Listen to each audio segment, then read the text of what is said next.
here in the perimeter, there are no stars. Out here, we is stoned, immaculate. Hello and welcome. This is the C86 show. I'm David Eastaugh. As you know, we love a special guest. This week it's going to be the turn of the musician and writer. It's Angela Jaeger, who I spoke to very recently to find out more about life, love and poetry. And also, she has a new book out that's just been published titled I Feel Famous. Punk Diaries from 1977 to 1981, and it documents her early years of being obsessed with punk music generally, her lifestyle starting in New York, then going to London, then back to New York, then London again, goes up to 1981. It features lots of amazing stories about her life, fantastic pictures, flyers, all that stuff. And also, during the 80s, she becomes part of the British band Pig Bag. So there's a little bit about that at the very back of the book, but do check out the copy. Like I said, available from all good bookshops and also online. I will put a link to the book in the notes below. But this is the interview, so after several minutes of interesting but casual chat, we get down to the exciting subject that was the early formative years. Angela, it's over to you. Well, I would say it's different things. I had an older brother and sister who brought in a lot of fantastic music into the house. So in 1969, I was 10 years old. But believe it or not, I had been to a few concerts. I even saw the Cream at Madison Square Garden in 1968 with my mom. Which, so there was all of those bands, Jefferson Airplane, Cream, Doors, Jimi Hendrix, all of that kind of music going strong in my household growing up. And I pretty early on decided I wanted to be a singer. And so I listened to, I really love Grace Slick, and that was an obsession. So she was that really was very important for me. And I was in a cover band during high school. We played a lot of the local school dances, and I always would belt out Somebody to Love. So, that was a big turning point in terms of music. But in terms of something that would, the funny thing for me was, it's New York City. The funny thing for me was that I didn't really, David Bowie, even, I was introduced to him through the radio. Right. Major Tom. And then it would have been Golden Years, suddenly jumped to that. But I didn't really buy a David Bowie record until years later. And when I got into punk, and that would have been when I was around 16, 17. And then things really shifted pretty quickly. Yes, absolutely. Because you were the youngest of three, weren't you? Or aren't you? That's me too, which is quite interesting, isn't it? So what was the age difference between you and your brothers or sisters? So my brother age difference, to remember, it was... I think I got this wrong the other day. My sister and I are like 4 years apart, and my brother and I are about 7 years apart. Yeah. Wow, that's virtually exactly as our family as well. My brother's 7 years, and then my other middle brother's 5, and then me. I was a slight mistake, or they wanted a girl. I know, I confessed it, no. But it was like, okay, we had 2 boys, let's try it. No, let's not do that ever again. So, yeah, so it was interesting because I had the older brother who was at that point, because of the age thing, he was into prog rock. So I loved sneaking into his room, playing prog rock records and being mesmerised and then having to put them back so he didn't know his younger brother had sneaked in and listened to them. It was, it was both exciting and like, what the hell is this? This is fantastic, So, yes. Well, we had various copies of the same record in our household, and we would write our names on them. And every now and again, there'd be one that was like Angela, and then it was crossed out, and it was somebody else. No, that's my copy. So, everybody wanted to have their own copy of the record. And I think even my mom, she had to get her own white album. My mom was pretty open minded, and she loved all the music that her kids loved. Yes.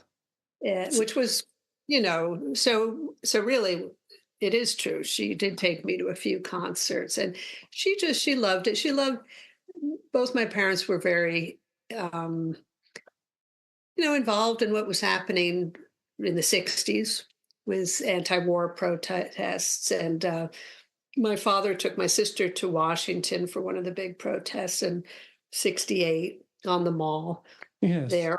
And my my mom went on protests. And so they were always interested in, the music that was happening as a backdrop to that era.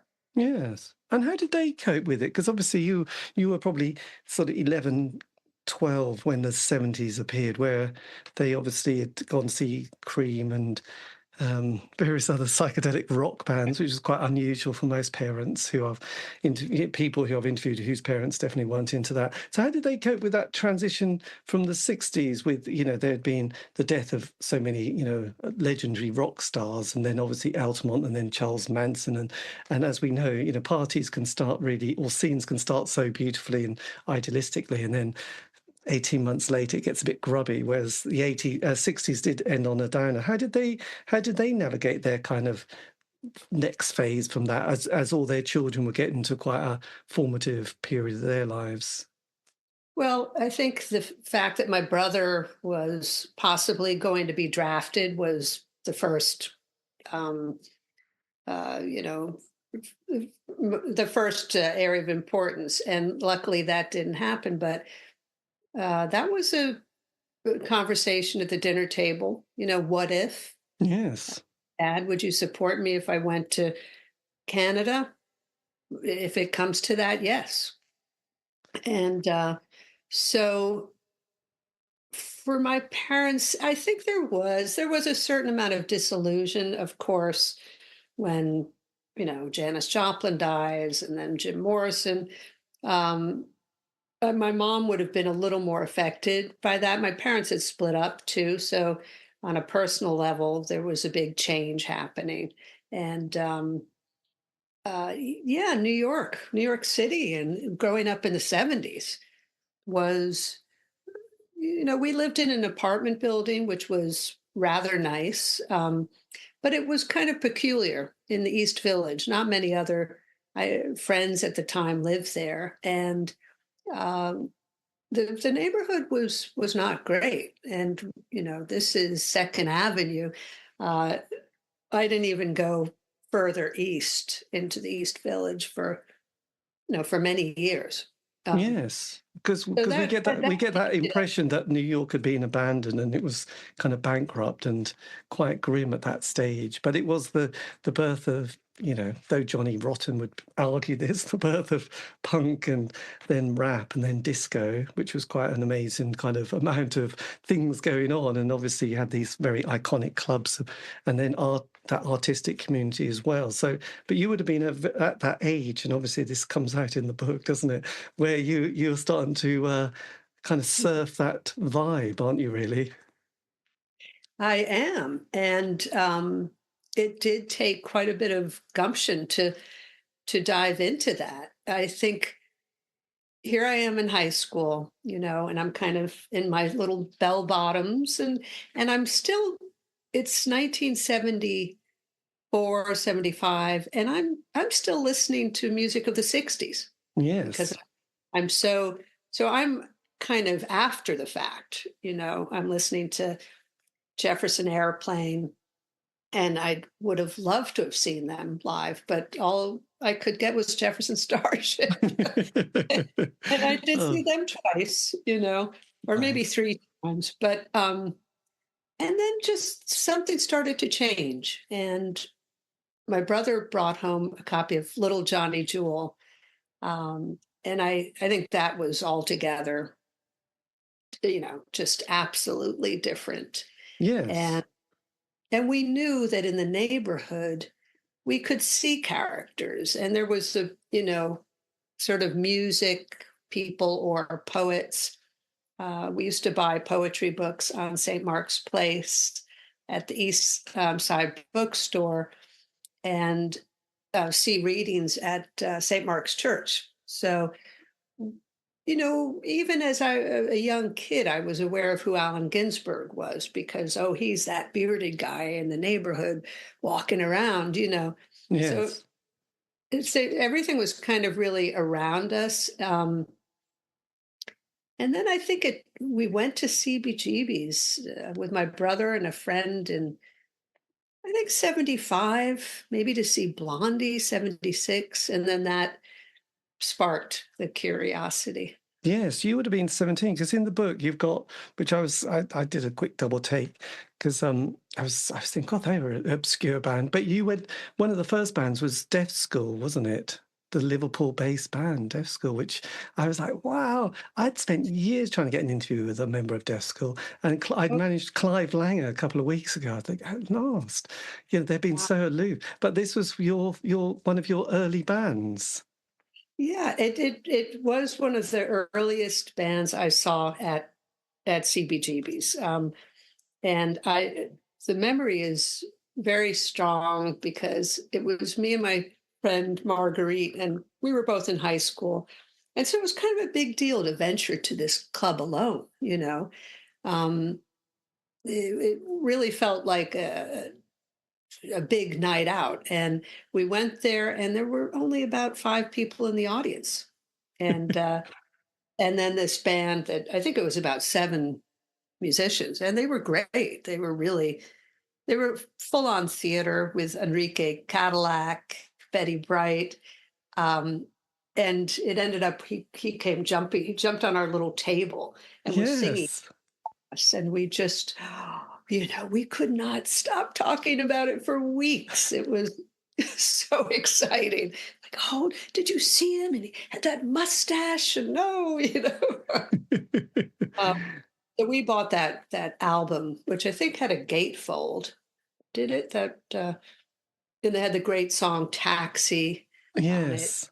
God, And I we mean, kind that was quite a sort of early sort of score, really, because they become such an iconic band, which I even managed to get the book as well a couple of years ago and on Deaf yeah. School. So, yes, you probably bought one of the, I don't know, 10 copies sold, didn't you, in America? I don't know. I That's a found sweep. I was going through all of my badges, um, which I had collected a lot of badges when I lived in England, and I came across a huge one. I probably got it in New York of Deaf School, and it was one of these oversized ones. It was an enormous badge. Yeah, it was I, very impressive. I mean, your collectability or your ability to archive obviously comes in very useful 4 decades later doing the book, actually, doesn't it? Which is a masterpiece of sort of yes, social documentary. So look, you at this age, you're 16, 17, and then your book is just incredible. I mean, it's absolutely your social life and your ability to network as well as jump continents is phenomenal and sort of meet bands. So from then on, have you left school at this stage or are you still at college? so I graduated from high school when I was 17, and I started college in Western Massachusetts when I was 17. And then after that, eventually went to Ealing College. So I would have been about maybe 19 when I went to Ealing. And it took me a while to graduate. And when I was and had you had a diary up to that point, or was this a new part of your life, right, in your inner thoughts and squiggles? No, I had been keeping a diary. I just pulled out some old ones. I'd really been keeping a diary since probably about 1973. And a lot of the diaries were very, embellished with drawings and stickers. And I was really into that. I was into sort of decorating and writing years before the punk diaries. But the punk diaries just kind of streamlined. Um, from something I had already been doing back then. Yes. It's perfect because punk was so visual and exciting in a sort of sensory way that by the time that happened, my writing takes on a kind of a frenetic quality, I think. Well, absolutely. So because it's 76, 77, you're still in New York, and this is where you're starting to get out an awful lot and seeing a lot of bands, as well as collecting all your memorabilia. I mean, that's quite an amazing time. And also because it's in this country, I remember, because I was quite young, but excited, it was the Silver Jubilee year. So did you feel like there was a cultural shift in your life where you put down your Jefferson Airplane and the Doors albums and psychedelia and then full on embrace punk? Yeah, and that is, as you describe it, that's kind of how I put down one bunch of albums. And then I would say I was about 16 going on 17. Yes. Oh, And then it really became a matter of finding out as much as I could about what was going on in punk, which was in the neighborhood I lived in. But also, I was young, and to go to CBGBs and venture out, it was not just, oh, that just happened and suddenly I went out every night. It was tiptoes. I had to get past the front door. I lived at home with my mom. And but then by the summer of 77, I think I started to go out a lot. And I met a few people like Lydia Lunch and other New York kind of no waivers, and started to feel like I could be a little bit a part of the scene.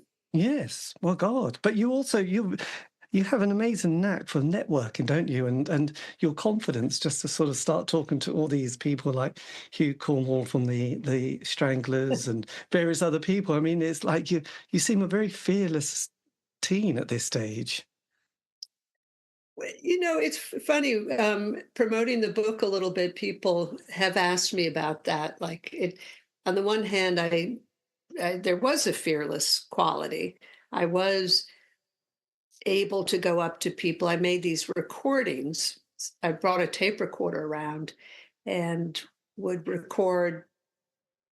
There are not a lot of interviews, but Lux Interior, the Cramps, and it was my way to kind of get to know them. But if I listen back to that, my voice is quite quivery.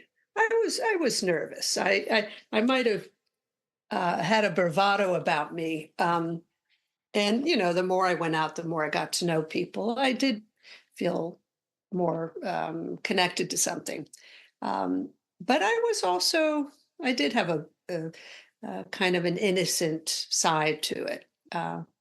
So I think both things really.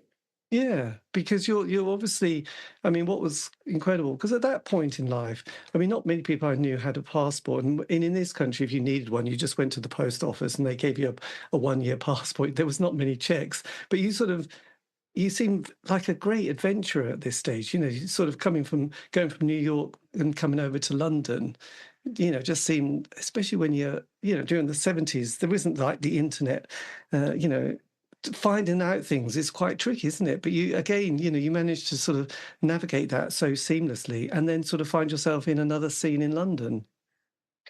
Well, it really became a driving desire because as soon as I discovered punk, I knew that um, whatever was happening in New York was fun and fantastic. But for me, the driving ambition was I've got to get to England. And in a lot of ways, those were the records that I first bought that I remember buying. If I could get my hands on them, I remember buying Sniffing Glue at Gem Spa, and there was the flexi disc of Mark Perry. Oh, Uh, yes. uh, what was it called? Oh, well, I'll come back to that. But I loved that record. And then we would read about all of these bands and we'd see them in Rock Scene magazine. So all of that was really important. And that just got your curiosity building and building. And and then you'd find your way to record stores and hope to get a copy of something. I remember buying records 45s of, say, the Models or Right. Teens, um, Celia and the Mutations. I think I had those three records before I had Gary Gilmore's Eyes, or Spiral Scratch would have been an early record and all-time favorite. But I was absolutely, you know, thrilled with what was coming out of England. And I already had been a little bit of an Anglophile. I was always interested in British film. Um, I was drawn to all things British, at the time. I loved the idea of a quaint little country cottage and a cup of tea. These are the kinds of things, that as an American girl, when you're young, you're reading Beatrix Potter books and that you're just, you know, Yes. Well, it's quite building up interesting, isn't it? all that quaintness. Of course, which kind of turned on its head with punk, but Yeah, because you mentioned that in the book, don't you? That after a while, that lovely historic heritage quaintness is both beautiful and nice and romantic, but then can be quite stifling and quite irritating at the same time. So, yes, I can imagine. It's a difficult one, isn't it? Because I suppose we all sort of juggle that sometimes, thinking, "Oh God, we should get rid of the royal family and monarchy, and then have a president." And I think, perhaps not. It's always tricky, isn't it? It's well, that old nutshell, isn't it? I know. It's good when it's good. that's a can of worms, which is right now. There's so much going on in this country, and we're really in a terrifying moment. And I do feel that in some way, uh, punk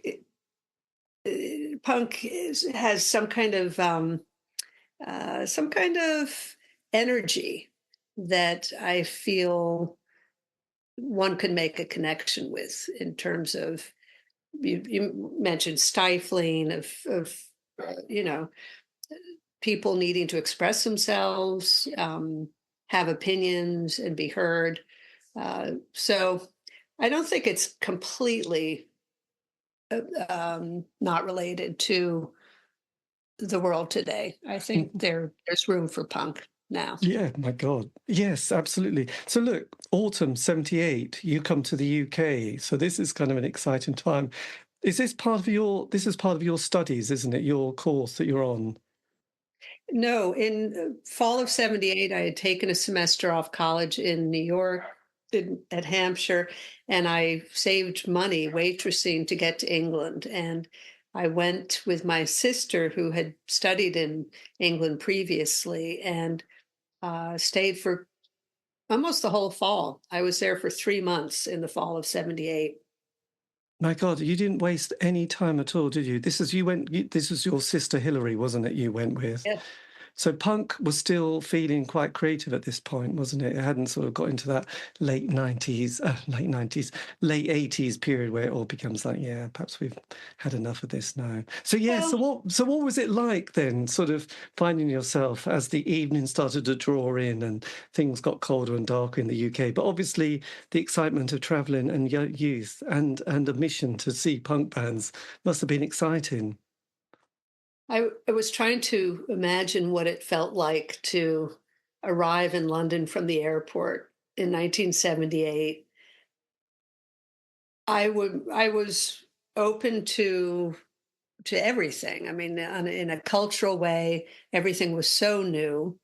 I was alone without. I had been to Europe when I was 16 with my mom, but I had never been to London. And back then, it certainly wasn't like today, where everybody seems to travel and It was a really a big deal, and it was just so exciting to go to places that you've read about. Of course, the King's Road. I had read about the Roebuck pub on the King's Road. I had to go there, um, search out the clothes shops, the dictionaries, and Beaufort Market. All of these things.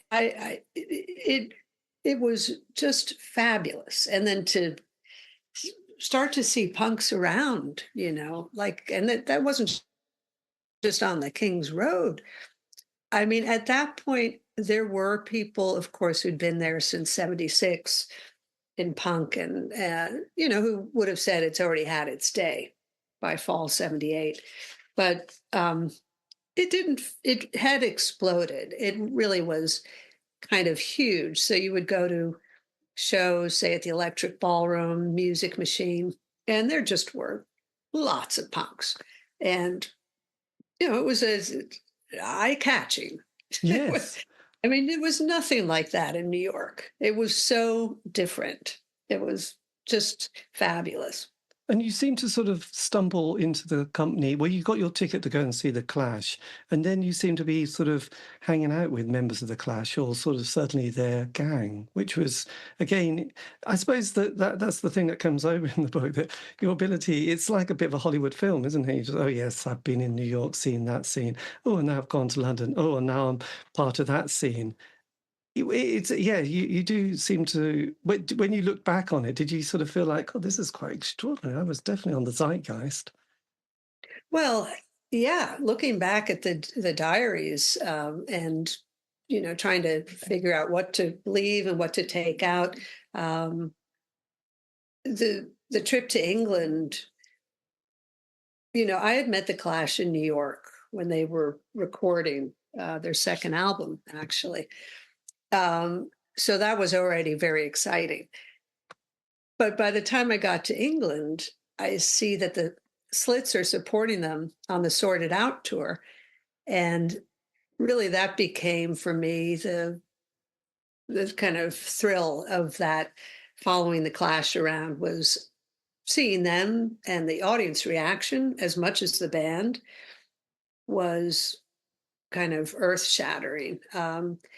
And I think at that point, most of what I'd been seeing in New York was the clubs would get crowded at Max's Kansas City or CBGB's, but they weren't like big, halls, so to speak, or, the kind of thing that where I'd see the Clash in England, and you'd have just hundreds of people moving and swaying, and the floors were vibrating. Um, I did see some big shows at the Palladium in New York. I saw Patti Smith, and of course the Clash when they finally did play there in the fall of winter of '79. But it was, just seeing the sheer amount of people and fans. But the Slits also, and I did go up to the Slits, and I gave Ari up a color Xerox that I had done of a drawing of her, and I gave it to her. And I think there weren't probably that many people from New York hanging around, so I think they were kind of, oh, who is she? They were kind of a little bit interested, and um, I got to know them. Yes. But it did take a little nerve. I mean, I really idolized the Slits, so I was very excited and a little bit shy because I looked up to they were, Yes. yeah. Uh, Well, yeah, I know. It's incredible, because you would have been, again, still so young, just under 20, I guess, actually. There was a nice bit, because when you come back to New York, don't you, back home for the winter of '78, and then you've got that little list, what you received at Christmas, which reminded me of the Andy Warhol diary, where he'd always put little bits about how everything cost, but you had, what your grandma, grandpa, and then the albums you got, and lipsticks and nail varnish or nail polish you got. yes, for Mary Quant, which is quite sweet, actually. Did that feel quite funny when you sort of saw what you got on Christmas in 78? I've always been a bit of a list maker, so it seemed logical to include that in the book. But it is true, the Mary Quant nail polish. I don't know where, I forget if it was my sister or my mom who gave it to me, but I don't know where they would have found that. But there were certainly many, many albums underneath our Christmas tree and records. And that was, yeah, the Christmas list. I decided to keep that in there because that felt kind of personal and yeah, says a little something about Yes, your desire. and then just sort of the following year, 79. You mentioned other clubs like the Mud Club and Club 57. So were you getting much more expansive during the latter part of the decade? And also there's that sort of art scene, the photographers, the painters, the performance artists. You mentioned the Mumps, don't you? And that famous gang as well. Did you ever come across Joey Aria and Klaus Nomi? Well, certainly Joey Aria would have been there, but Klaus Nomi was a friend of mine. So I did know Klaus, and Klaus Klaus came onto the scene, as far as I could tell, around maybe 1978, and he just went out every night, and he was there, and I really loved Klaus because he was well, he's Klaus Nomi, and he's so different than anybody. It's hard to even compare Klaus to anybody else, but he was just wonderful, and he dressed up like that every night, and he was funny, and we would have some laughs. And he had a confectionaries oven in his house. He was a professional baker. He had lived in, I think, Austria, came from Austria, and he had done that. And then at the Mud Club, he was going out every night, and we both lived around the corner from each other in the East Village. So we would see each other. And, I think there was a certain point where Klaus Nomi became a little bit more known. He started to do performances. And Yes. There's the famous one with him, Joey, and then David Bowie all together, aren't they? They do that one song. Did you sort of come back to Bowie at all in the sort of 70s period? yeah, absolutely. I saw I saw Bowie play keyboards with Iggy. Oh, nice. And I was yeah, I was very a huge fan of Low. And so Low was really a backdrop to those punk days for me. And I loved Low. And I think of Low, I think of other records I would have listened to back then, like Crack, um, classical music. Sometimes you needed a little break from the 1, 2, 3, 4 high energy. Well, So yes. Well, during that time, a lot of people had the planets, didn't they? The planets came into people's record collections, as well as a copy of War of the Worlds, which seemed to yeah. appear. And we all loved David Essex and, yes, Forever Autumn as well. Yeah, that was a guilty pleasure, wasn't it? But, I don't know. Well, and I loved, for me, like when I really got into Bowie the first time round was through the radio. So, songs like Golden Years and Fame were just such big hits here, that was really exciting to just hear him on the radio without having the records. Yes. And then later on, I started to just, okay, I've got to get, Aladdin saying, get all the albums. So that started to happen. And then but I was a latecomer on collecting, but I'm a huge David Bowie fan. Yes, well, absolutely. And how did you, at that stage, because I've done a lot of interviews with people in New York, on that scene. The drug scene is quite prevalent, isn't it? How were you navigating this kind of potential easy access to all those things that one would regret or be dead if you'd consumed them? Were you sort of slightly wise to that, or were you yes, having to experience those disastrous decisions? Well, I think growing up in New York City in the 70s as a young person, you were aware already that drugs were in the neighborhood. So you grew up seeing people nodding out and, just on the sidewalk, strangers, that kind of thing. And, so there was a sense of caution about it. And for me, the early part of punk,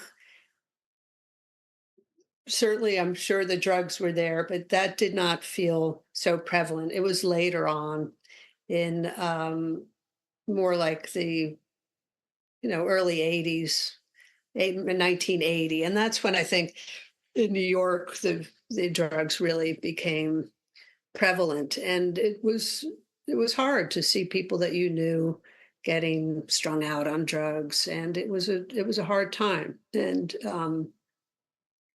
I didn't really see that much of that in London. I'm sure it was happening, but in New York, it did feel, and people were, suddenly dying, and um, it was really quite a shock. And Yes.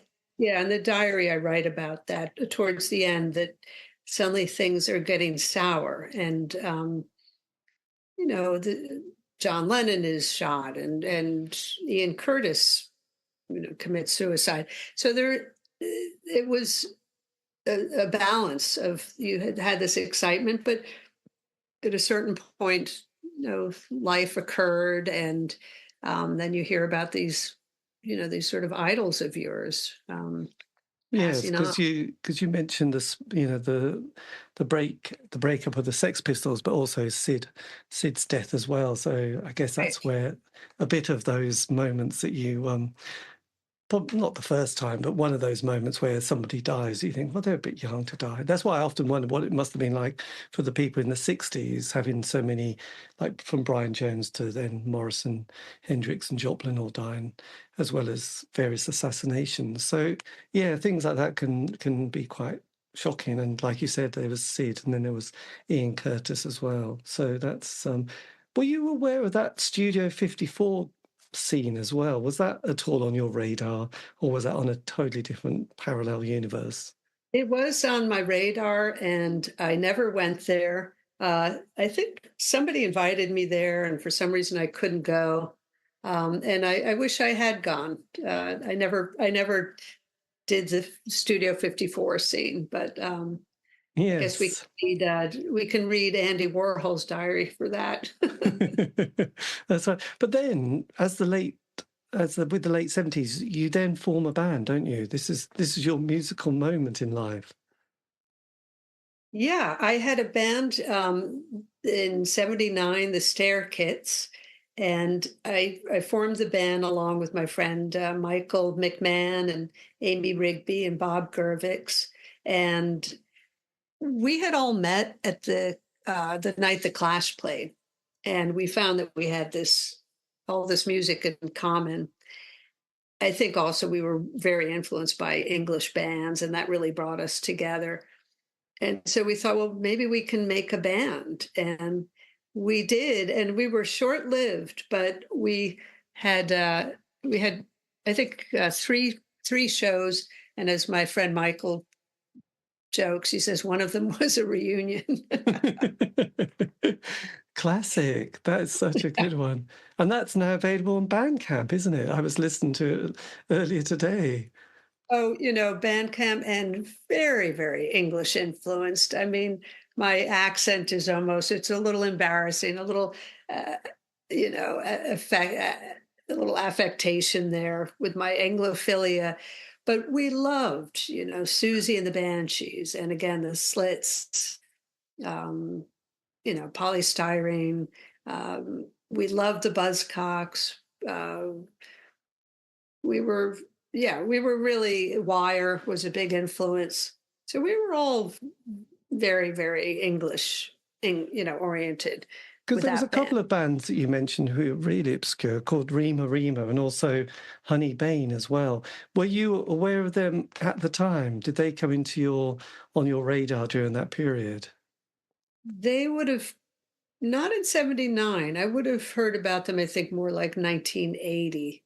Right. Uh, uh, and I love that Fatal Microbes record. Violence Grows is a great one.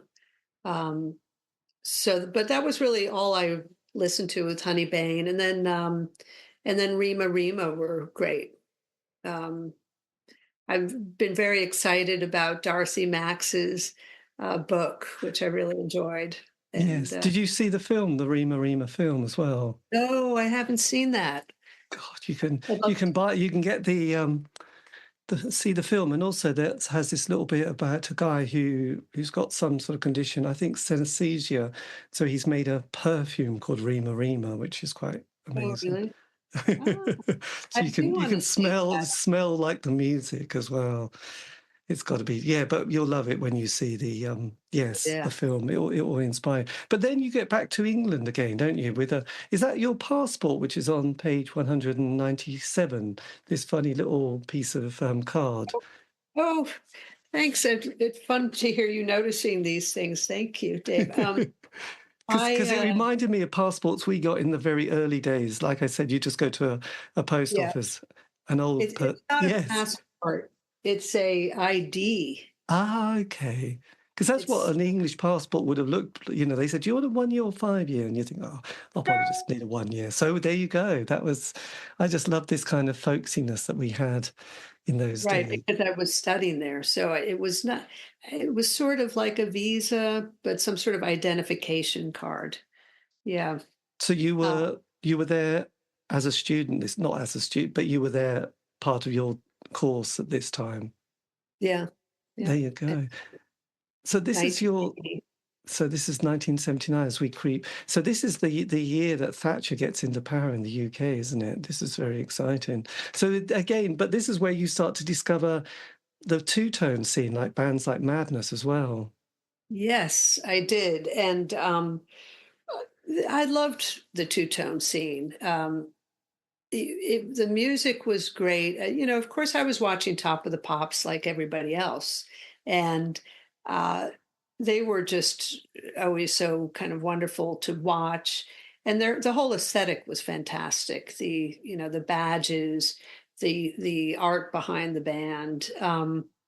And I saw them a lot. I saw Madness quite a lot, and the specials. Um, what was not so great was that the shows would attract a pretty heavy skinhead, um, uh, you know, environment. And I remember one time going up to the Electric Ballroom to see the specials or Madness, I forget which, and I walked in and all of these Dr. Martens were right on the floor and they were making the skinheads take off their boots. And so all the skins were like in there, dancing with socks on, with no boots. And I remember looking at that, just thinking, wow, I am in England. Like this is incredible. But it's a good thing because there were incidents at those shows, and you know, there was a lot of bullying behavior going on, Yes, and and there was a lot of a few people doing the famous or infamous salute, which is right. pretty rough, really, to see. But again, I'm still, the obscurity. But those bands like Swell Maps, you get to see them as well on this particular journey. And then one of our favourites, because I mean, I was probably 15 at the time or 16, Toya. I mean, she came out with that song Mystery, and we were just in love with Toya because she looked amazing. She was in various films as well. So you sort of got to see these people as well, sort of on the way up.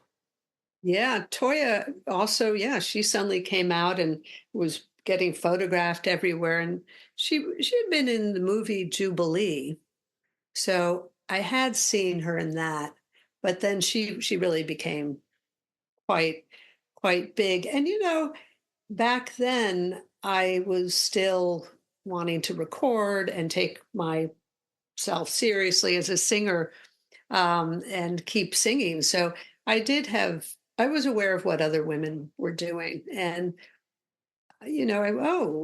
what is Toya doing? And female vocalists, I had kind of my antenna up, like to sort of check out where I could fit into this.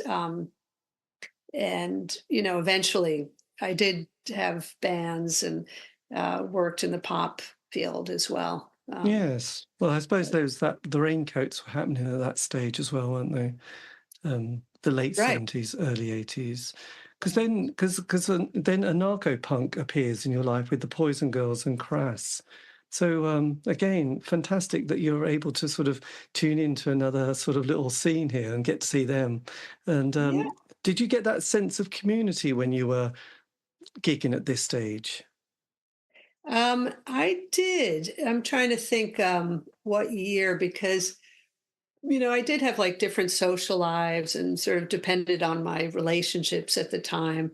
Um, but, early when I was first going to school, I hung around quite a bit with friends in Battersea. I had a boyfriend in Battersea, and he had some wonderful friends. So we would sort of hang out there. And then also at Monmouth Road, where the Raincoats lived, where you would run into people like the Swell Maps or um, uh, near Rough Trade.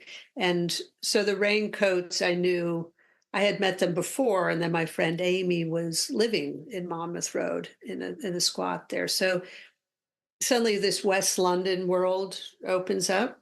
And that was Yes. really interesting. And then, of course, later I joined Pig Bag, which is an extension of that, and Bristol. Um, so God, there's just so much to sort of, yeah. So you sort of from London back to New York again, and then is it back to London again? But there's so many you like got me. there's so many crisscrossings here, isn't there? You sort of get back to London sort of August 79, and then there's tier three. So how does that compare to Max's and CBGB's tier three, or TR3 as you call it? Right. Well, we probably called it tier three a little bit more. Uh, so yes, that last chapter of my book, I'm bouncing back and forth. Um, and what that meant would be like I would do a semester at school, and then I'd come home for a long Christmas break, and then I'd come home for a long summer break. And that's when tier three really started. It started in 79. I was still living in New York. Um, and that was my sister started that club. So tier three was always a very special kind of um, warm, very kind of family environment. So my sister had been waitressing there, and she kind of convinced the owners to put on music Right. because they had a little area where they could set it up, and the restaurant wasn't really doing so well. And she said, "Well, maybe you could bring in some music, and I know some people." And it just sort of started slowly, and it was a short-lived club. I think it was just under 2 years it was open, but between maybe contacts I might have had or Hillary at that point, she was able to bring over a lot of British bands, and even Madness played there. That's Um, amazing, isn't it? a certain ratio played, and they might have also had a gig at Hurrah uptown, or maybe even the Mud Club. But tier three, everybody really loved tier three. um, the Slits played there. Dick Odell came with the Slits, and he adored tier three. We were it you know it was kind of our own place. And my friend Michael and Amy from the Stair Kits, and Bob, they worked there, and DJ'd. So it was a great club in that it wasn't a big heavy red rope door policy. and which was happening in New York. The other clubs we would go to were a little more like proper nightclubs. This was a Right. bit kind of haphazard, and but it really had a fun energy. My God, It's I a know. very mixed crowd. Well, and there's some lovely pictures of your mum with members of various bands sitting on the sofa with a lovely looking dog who looks quite relaxed. That must just be such a nice memory of thinking, oh yes, Harry up was just there with my mum having a nice cup of tea. Harry was very happy to be able to relax in New York in somebody's home. I would I think, imagine. yeah. When I look at that picture, I think that was nice for her because it kind of stabilized her a little bit. Yes, absolutely. And then you've got this amazing entry of gigs in the late 70s, early 80s, which is just phenomenal. All the classics like Essential Logic specials, the pop group, Bauhaus. Yeah, yeah, Bauhaus, The Cure. I mean, just literally everybody. Again, you must have just been going out every night. In fact, you are actually going out every night, aren't you? Seeing Joy Division, Killing Joke. Yes, Slits, Joy Division again. My God, that's just extraordinary. Well, this was, you didn't want to miss out on anything. And so it was, it was important to be there. And some things were more exciting than others, I think. Here I go to see the Merton Parkas at the Marquee. I don't Yes, the good old Merton Parkers. I think the remember. keyboard player becomes part of Star Council, doesn't he?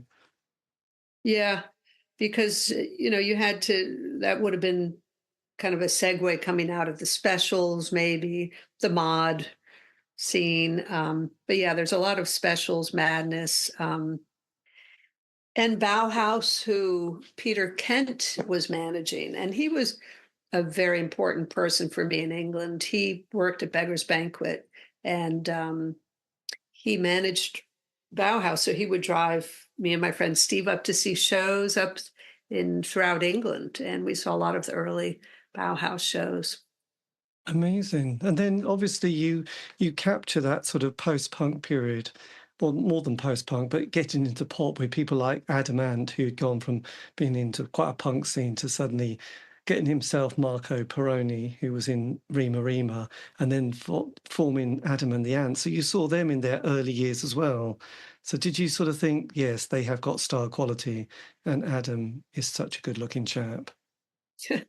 I wasn't sure that, they would end up like him living in California and, same like Billy Idol. I didn't really see that coming, that those two would become American sensations. But at the time that I was seeing the Ants play, I remember I have a live tape I did of them in Exeter.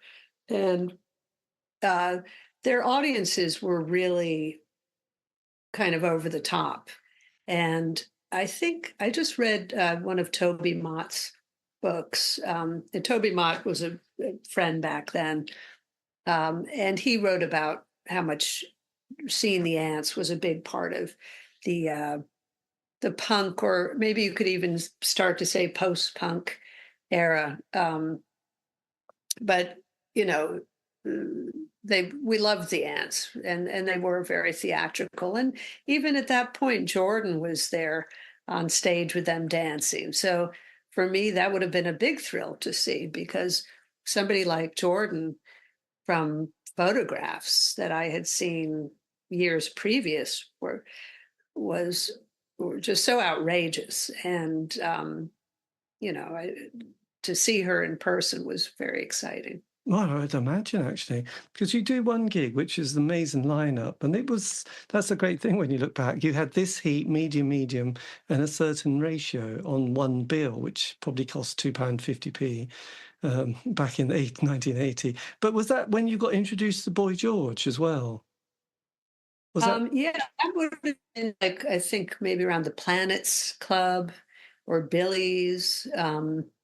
He would have been DJing, and uh, I, yeah, I'm introduced to him, and then would see him around, and the New Romantics suddenly going strong. So that's also where Adam and the Ants fit in to that crowd. And that was a whole nother. It was like, how how great can things get? When the New Romantics started, it was like walking into the Metropolitan Museum of Art's costume department. Just everybody was dressed from different eras, and the makeup and the accessories. Um, it was really stunning. Uh, Yes. It's we great saw, the way I was going to say it's great the way you sort of bring those moments, because you mentioned the lounge lizards. You're seeing this quite sort of interesting and avant-garde jazz, and then you also see in that kind of New York scene with people like Bush Tetra, as well as that label Z Records, which always has that kind of very funky kind of vibe to it as well. So it's interesting how you sort of your music taste kind of, and then there's the reggae bit, which as well, which is kind of like you're sort of kind of embracing all of it here, aren't you? You're just like a sponge here. well, yeah, I did. And a lot of things started to happen at the same time. So you got a little bit of um, I think, hip hop in New York, and then I'm listening to country and Western, and you start to be able to uh, kind of even go to clubs and hear, different kinds of music like that. And that would always be, for me, the best DJs were DJs who had an eclectic repertoire, and they Yes. weren't just playing music or records to keep you dancing, which of course, was an important part of it too, but that you could stretch the influences and make people say, "Oh, what is this? That's a bit odd." Yeah, absolutely. And then, as the sort of the book comes to an end in 1981, you get a chance to sing with the Bush Tetras on stage, and this is the end of the book. So, just on two things, kind of curious to know what happens next for the 80s. And is this where you just felt like I need to finish the book at this stage and complete part one of this moment? Um, I was kind of wondering where to finish the book, and I think I always knew that I wanted the book to be like New York, London, and then I had to figure out how to do both things because I was back and forth so much. I think I was just trying to find a line or something in the book that would sum it up, or still leave you thinking there was possibly even more.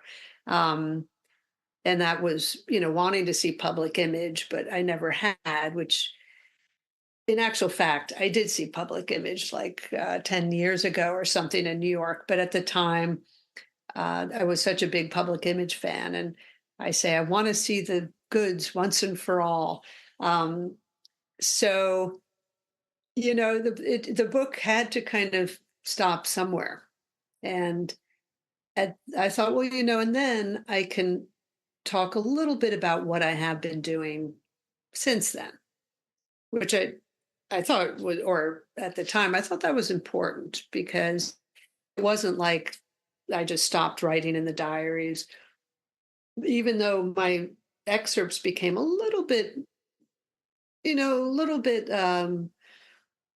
less, uh, less, not enthusiastic, but I'd been writing so much for years that I think I started to feel like, oh, well, how much more can I say about it? And then I've just wanted to fill everybody in on what I've been doing since then a bit.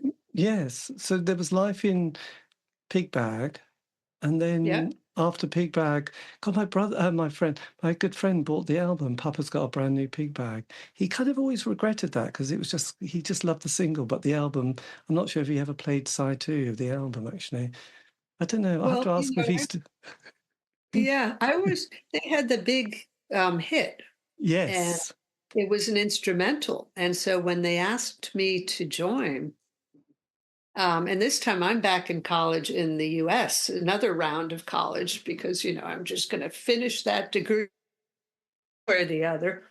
Um, but I was had a relationship with the bass player.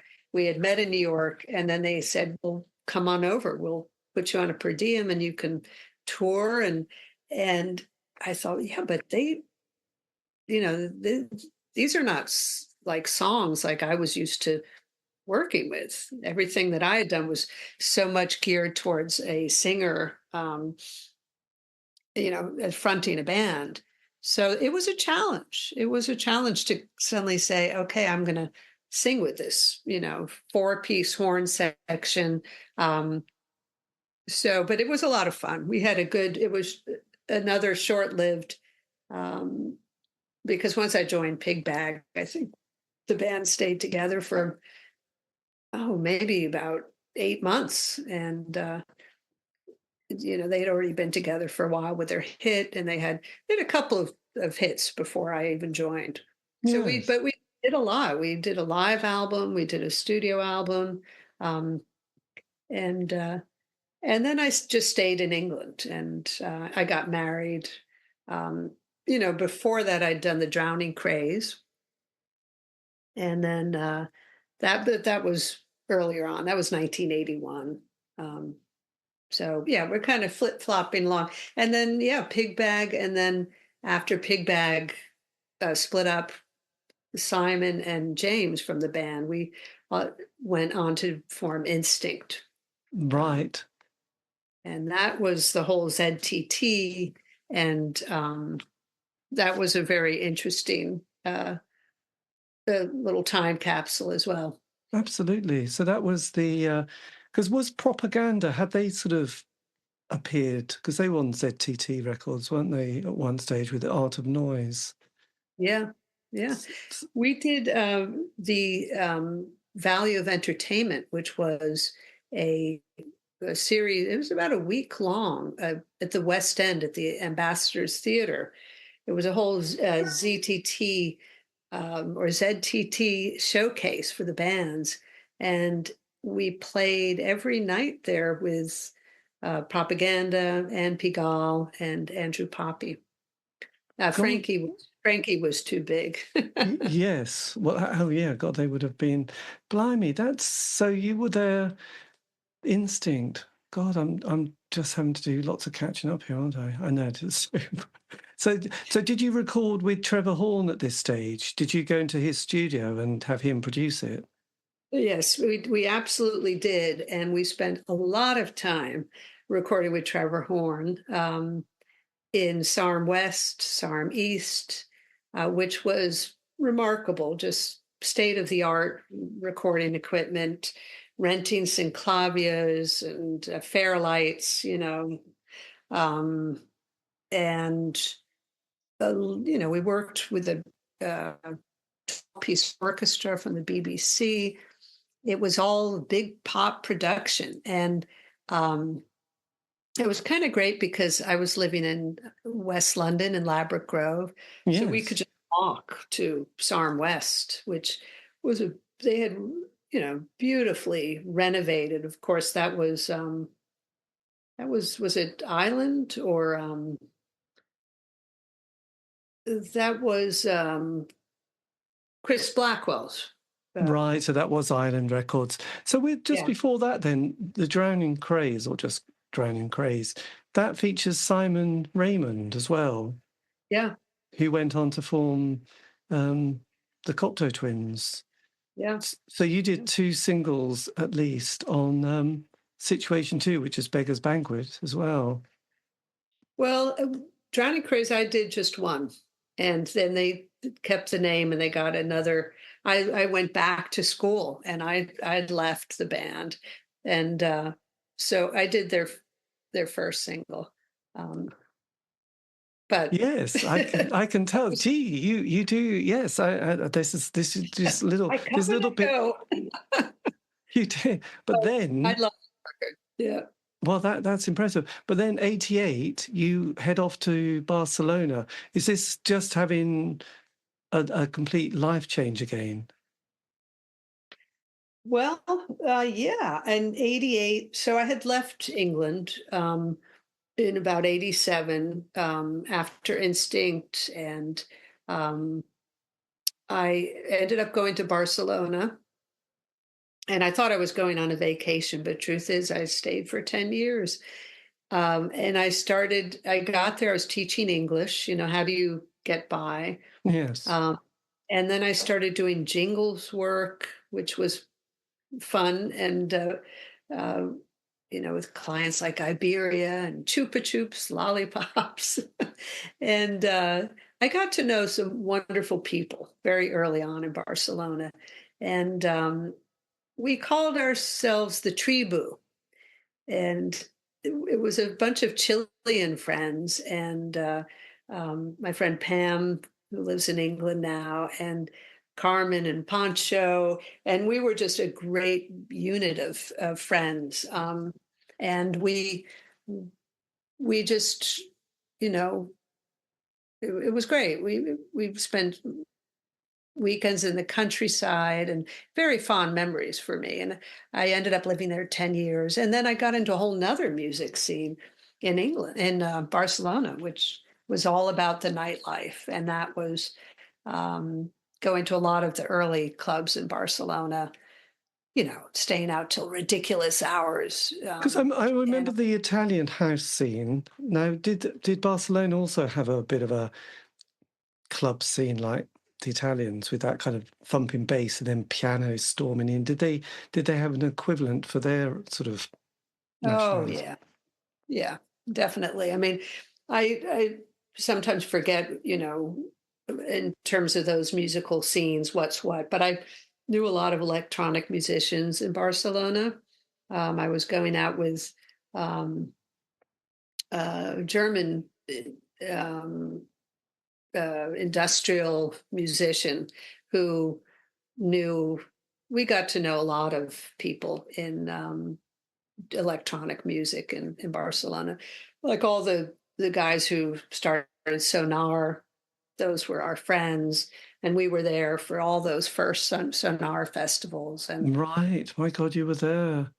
Wow, yeah, that's incredible. Yeah, because in this country, I mean, I suppose that kind of that rave culture really sort of started on Castle Malton, didn't it? And Glastonbury kind of changed quite a lot in the 90s, and suddenly festivals started springing up all over the shop, and the dance scene started to really balloon it's and fun mushroom. because everybody has these different epochs in their lives that where music is the thread, and your musical taste can change, but you're still out there seeing bands or going to clubs. And for me, punk had kind of happened, and then I wasn't really going out an awful lot. And then in Barcelona, going out to clubs, not even so much to see bands, but just to dance. Yes, And and that was a big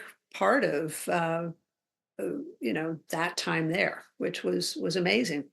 absolutely. But then, end of the 90s, we were sort of the millennium bug appearing. Things were all going to change. They didn't. But then you come back to New York and continue your degree, don't you?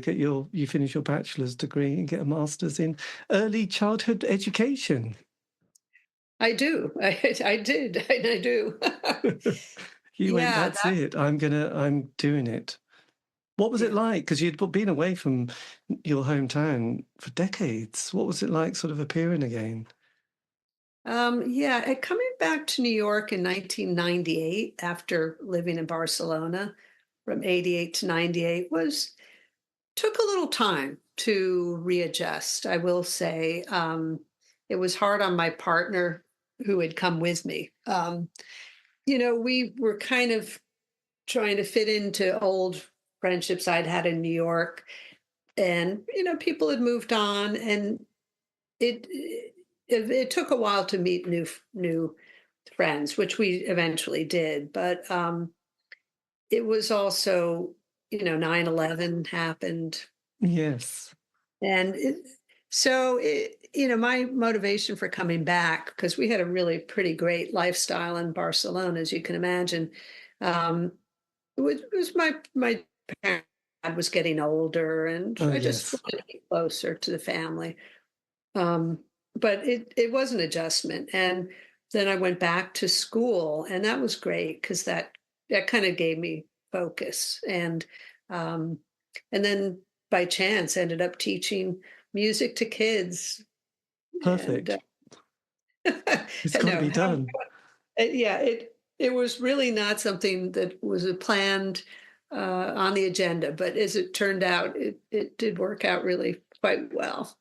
Brilliant. God, that is such a lovely, I don't know, holistic kind of completing the circle, really, isn't it? Sort of, you can't ask for a better way to sort of move through the years, decades, and sort of end up giving, back to what influenced you so much in your early years. Actually, that was nice. So then, just on the book, then. So when did you start thinking, actually, I've got all this material? Did you start looking at your archives and wondering what to do with it? Well, I mean, initially it wasn't what to do with it. It was just like, what do I have and what is it? Later it's what to do with it. But for the most part, it's safe and sound here. I started to, I was aware that I'd kept the diaries, and it was when I was in Barcelona and talking with a friend from Pigbag, my friend Brian Neville. We were kind of reminiscing about the punk days. This would have been about 1991, 92, something like that. And he said, well, wow, you've kept all those diaries. And, that would make a great book. And I went back and, I'd go back to the States and then pull them out and read them and then have to put them away till I next visited because I was not living in New York. And so it took a while to kind of get all the things together. And then I started to go through it, archive it, transcribe it in about 2005, where I could tell there was already another interest in punk. And of course, certain books always go back to the John Savage book, England's Dreaming, Oh, yes. which it has to be one of the best books on punk.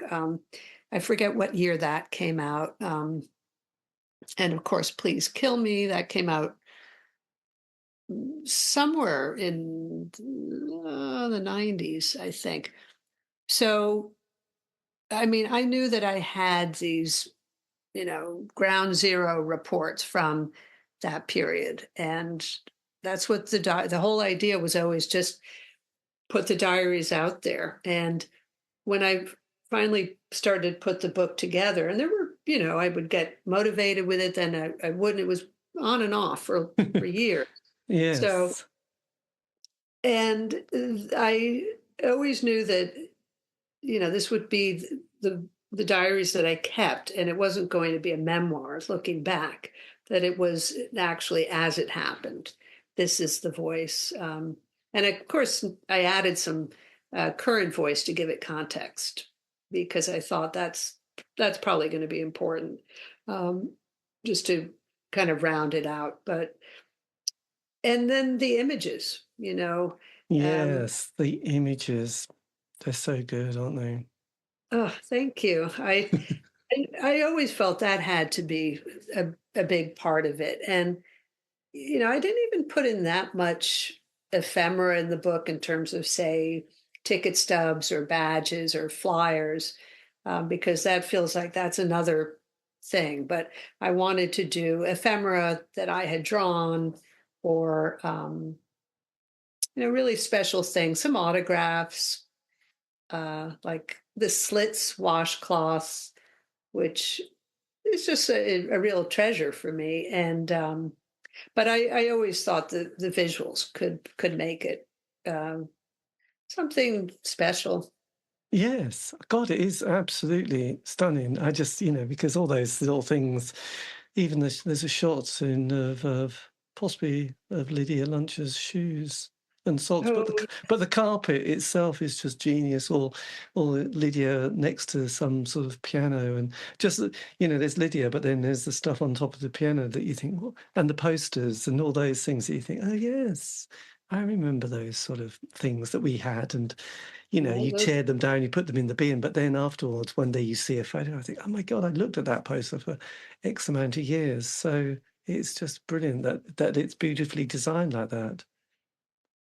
thank you. Yeah, just, a little snapshot. Um, Lunch with a friend, lunch with lunch, And lunch thank with God, lunch. and thank God for the photo booths pictures as well, because they've got a moment, haven't they? There's a quality to those shots. I was a little poser. There's no doubt about it. And, that was the selfie. You'd go in there and, I think everybody can relate to a photo booth shot. So Yes, we absolutely. all have. No, it Yeah. is amazing. Yeah, because actually a few years ago there was a woman who did, I think she had her diaries of the early 80s, and she followed around a band called the Concert Angels, and then put out the book out, and that's kind of a fascinating insight into a young person's obsession for a few years. I think she was from the Netherlands. But yeah, it's great. It's just, and there was a guy from New York called Duncan, I can't remember his surname. That's why I was looking across. Oh, Duncan Hannah. Yes. So I did an Yes. interview with him, and again, that's another one of those amazing snapshots, isn't it? Oh, yeah. Duncan Hannah was um, wonderful. His diaries are great. I will say, uh, when I was kind of pitching this, I would think about Jim Carroll's basketball diaries, Mm. Duncan Hannah's 20th Century Boy. Um, you know, those were two books that I was like, well, I'll be the female uh, equivalent. Yeah, but that was so God. The Duncan one was so sad actually, because I did an interview with him. He was so lovely. He said, "Oh, if you're in New York, come and give me a shout, and we can go for a meal or whatever." And then he said his wife studied in Norwich once, for a year at the art college here, and then suddenly, it's like, oh my God, he's passed. It's just awful. Yeah, it was a real shocker actually. So, Very, very sad. but He was a great painter too. yes, amazing. I mean, oh, that was horrendous actually. But it's still these things, they do happen. But I do think your book's amazing. So I really hope it's so you're going to be in England soon, aren't you? God, I say Yes, that. I'm coming up to uh, March 5th soon. Yeah, that is soon, isn't it? And is this Yeah, with Thurston Moore? yeah. On March 7th, we're at Rough Trade, Denmark Street, and I I'm so excited. Thurston and I kind of go back, and we've talked a lot about this era before, and I know it'll be fantastic to talk to him about it, and I'm very excited about that. Yeah. Yeah. Because there was an amazing film called "When Will I Be Famous" from a New York artist that sort of never made it. And then, did you ever see that film? Because I was just thinking all the things that get sort of released now, and there was some amazing film based about a New York artist that you would have been Yeah, around your pew. it was actually, what was it called? It was I don't know if it's When Will I Be Famous, but it was And that's probably a Bros song, I isn't didn't it? see it, but it sounds like it'll be interesting. Yes. Yeah, what was that called? I know, I know. That was like, oh my God. I used to be famous. No, that's not it either. Make Me Famous. That's it. Make me famous. Yeah, so if you get a chance, Rima Rima's amazing film, and also Make Me Famous is another classic film. So so much I to have, see. So much to yeah, see. I've been meaning to see that. Well, so many things are coming out just rapidly now, and a lot of good memoirs from the time. I want to read a Kid Congo's Oh memoir. I haven't, yes, dear old um, kid. and yeah, there are a lot of books coming out, and so it's great that people are writing about that time. I have Well, to keep better track. absolutely. Well, when I started doing this show, the CD6 show, probably about 7 years ago, there wasn't that much interest in that that alternative scene in the, I don't know, just alternative scene. The 80s was told by people like Dylan Jones. It was very much, like New Romantics, Spandau Ballet, Duran Duran, Live Aid. And then you're thinking, well, I'm not sure. There's all these other 80s scenes. I think that's kind of what's vaguely happened. I think history gets told by the establishment, whoever that is. And then the voice of the different people start saying, well, actually this was my 80s and this was my 80s, and it's like, oh yeah, there was a huge scene, a huge small scene, which I know is an oxymoron in some ways, but you know what I mean. It's like, well, it meant a lot to this group of people, and yes, there was a lot of, and also there's a lot of art made from it, whether it's records or whatever. It was just, there was something that was made that people can get a hold on and listen to. And Absolutely. yes, and I have to say, your style, your fashion, you were very much on the cutting edge, weren't you? New Romantic meets punk, really. I did love to dress up, and I will have to say that that was a big part of my fascination with the British punk scene. I did love the standout quality of the whole thing. I love drama. I was always drawn to drama, even as a small kid, seeing musicals, and I was always drawn to that. So, Yes, we loved our when punk musicals. happened, it was perfect. Well, It look, was. yes, yeah. Well, look, thank you ever so much for this. And did you want me to put this out after your London date, by the way? Let's see. So I've got a I'm doing something with Rupert from PRB on Friday, and I think his next show is mid-March. So maybe we should, depending on you, I know it takes a while to transcribe these things. Would this be a written? Oh no, it's a podcast. It would be, put as a podcast, as a sort of As an audio. audio. That's the word. Um, Yeah. So whenever right. you think would be a good time, would be better to fit in around that. Well, I would say maybe as I'm coming to London March 5th, maybe just before that. Um, Yes, that magic that I can do that. that would be great, because then, if Rupert's thing is mid March, then that'll kind of give a little space between Yeah, the two.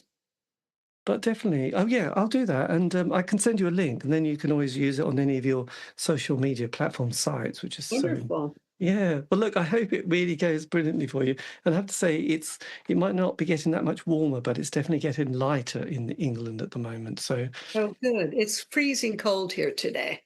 It's very cold. There's no snow on the ground in New York City, but it's um, February cold. So I know I'm going to have to find my. I was thinking I better get a new rain anorak. it's just, yeah. But it's nice to get the lighter mornings and lighter afternoons, as you can remember so well from your time here.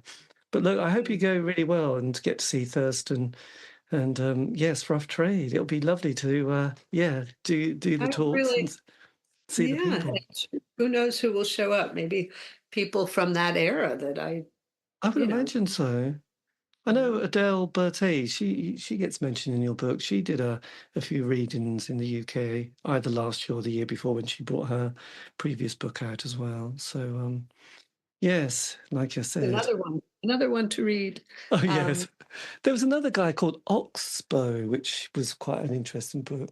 Somewhere I can't remember what bands he was in, but yeah, Adele Berthet's, yeah, it's quite harrowing in places actually, but yeah, I think she's going to be it's writing the next one, but yeah, it's good. Look, thank you ever so much. This has been Thank you amazing. so much, Dave. I really enjoyed it, and I loved your, that you had noted certain things from the book and images, and it was great to to talk about. I really enjoyed it. Yeah, God, I know, I loved it.